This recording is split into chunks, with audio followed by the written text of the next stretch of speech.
It's true that multilingualism gives a person a cognitive and social advantage. In this regard, all languages are equal. But when it comes to this world, I'm sure George Orwell would agree as well. Some languages are more equal.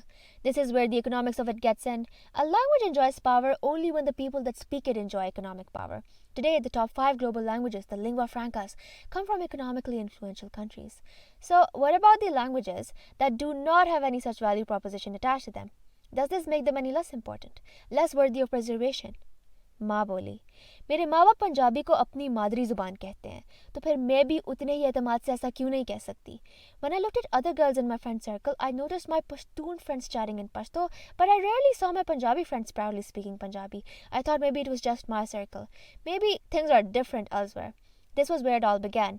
I interviewed 10 participants altogether from these 2 age groups, belonging to different backgrounds and genders, but my sample was small and unrepresentative. बेशक मैंने अपने hypothesis को non-directional रखा था.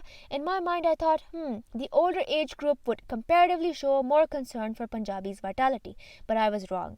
To discern generational differences, a potential gap that I noticed, I aimed to apply Berry's model of acculturation to categorize linguistic attitudes of Punjabi city dwellers towards transferring their language onto next generation. According to this model, when 2 cultures meet, in our case 2 languages, लोग culture shock से adapt करने के लिए कुछ strategies अपनाते हैं.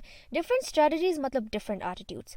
जिसको tackle करने के लिए वैसे ही measures. इस study में 2 strategies ज़्यादा relevant साबित हुई, assimilation or integration. The older group was found to be assimilating in public settings, that is, they valued and maintained the other language, Urdu or English, at the expense of their own, although they were the ones that used Punjabi the most in casual settings, but this excluded their own children. They shared with me their unfortunate experiences, which taught them that for social acceptance and economic success, knowing these languages was more important for their children, leading to their less supportive stance on Punjabi.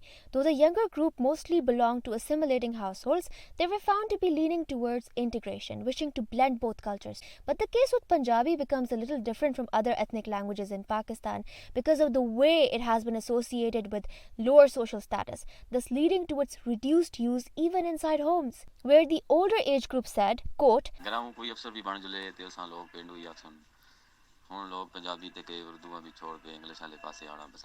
unquote. In contrast, the younger group surprisingly showed optimism. Already acquainted with English and Urdu, they showed a willingness towards the idea of language reclamation in public settings, like introducing local language subjects in schools. This outlook could encourage implications for policy changes. Bringing local languages into mainstream media could reshape societal perceptions. Yes, we do see Punjabi in comedy programs, but what if it was shown being used in serious conversations by learned people? Finally, I would like to conclude by saying that globalization isn't about swallowing smaller cultures. It's about letting everyone flourish in a single, yes, but a diverse world.